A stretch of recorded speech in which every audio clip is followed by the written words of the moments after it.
Hey guys, welcome back to another video. So today I want to talk to you about my recent purchase. This behind me is the 98-inch Hisense U7H, which I bought about 2 months ago. Hisense has nothing to do with this video. It's not a sponsored video. It's a proper review. So let's get into it. Today is a very exciting day because I just brought my brand new TV. Now, I currently have a 75-inch TV. It's great. I love it. But you know, it's been a couple of years, 6 years since I bought the TV. I've got the 98-inch Hisense TV, and I'm just walking right now to the delivery vehicle to see how big this box is and whether I can get it in my house. The most challenging thing was I was trying to figure out how to get this TV into my house because the box it comes in is absolutely gigantic. They had to bring it over on a truck. This is pretty gigantic. I'm just hoping it fits in the elevator. I think it should. I'm not 100% sure. It was a struggle to get into the house. My service elevator just was barely big enough to get it through the door.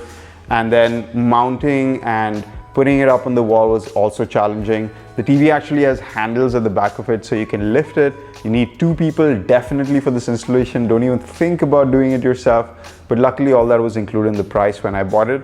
One of my main concerns before buying this TV was whether it would be too big for my living space. So I have a pretty big living room. My sofa is about 13 feet away from the TV, and I had a 75-inch TV over here before that. But guys, don't worry, this is absolutely fine in terms of distance. I think even if you're at 10 feet away, this size of TV should be perfectly fine. And finally, these 98-inch TVs have come down in price enough where I think it's kind of worth buying them. So I paid about 14,000 dirhams for this TV, which is roughly $3,500 or so. 2 months later, this TV's dropped in price to about 2,500, which is fine. You know, TVs drop in price all the time. They've replaced this TV with a 100-inch mini LED version, which I think should be absolutely amazing. But since we're talking about this TV, let's get into the image quality. Just look at this thing, man. It looks freaking amazing. This TV comes with 2 HDMI 2.1 ports, so that supports 120 Hz 4K, 60 Hz 8K, though this TV is only 4K. It's also got Dolby Vision, Dolby Atmos. It's a quantum dot full array local dimming screen, and that's really important because the quantum dot and the local array dimming really allows the TV's colors to pop and the black levels to be controlled. So I'm going to show you guys some demos of, you know, some HDR content on this, and it looks brilliant. I was comparing this to the 98-inch Samsung Q90B, which is supposed to be on a similar par, but that TV is like 30,000 dirhams, which is double the price of this one. So it obviously doesn't justify the price because the image quality you're getting is very close to the Samsung's. And the Samsung didn't have Dolby Vision, and that was one of the reasons I decided to get this TV. Now the TV comes packed with features. It's got pretty much everything that you'd want in a modern television, like VRR support for gaming. It's also got NVIDIA FreeSync. So, I mean, the TV is feature packed. HDMI port on this supports eARC. So if you do have a Dolby Atmos setup in your house, this should be a perfect fit. And I really do think that this TV needs to have like a really good sound system paired to it. So I've got my Denon 5.1 surround sound system over here. It just enhances the whole experience of watching movies on this thing, which I've thoroughly been enjoying.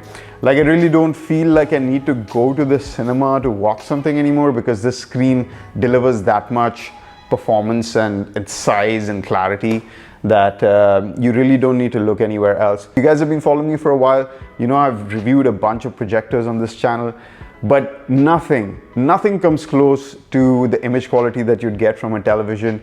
And finally, we're at a point where the TVs are big enough to compare to like projection screens, but also offer like 4K Dolby Vision quality and the brightness levels. Like, this TV also has a matte coating on it. So if you have direct sunlight behind you, like I have a window right behind my couch over here, can control the light with the curtains, but still, even when the curtains are open, this thing is bright enough to watch.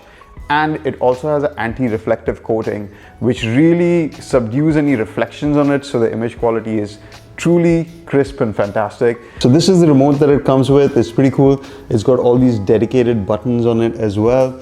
Quite a nice remote. It's not the best, and the operating system is Vida OS, which I find all right. It doesn't quite have the app support. For example, it doesn't have Disney Plus on it, which is unfortunate, but I've got my Apple TV 4K hooked up to this thing and it's absolutely brilliant.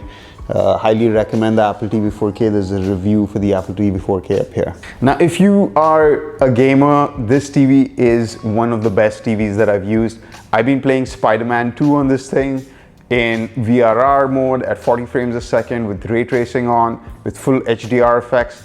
And oh my God, this TV just blows my mind every time I play that game. The game is fantastic, but this TV truly enhances the experience. If you are a gamer in 2023, make sure your TV supports HDMI 2.1 and VRR and FreeSync if possible, so you get the smoothest gameplay experience and that fantastic HDR image quality as well.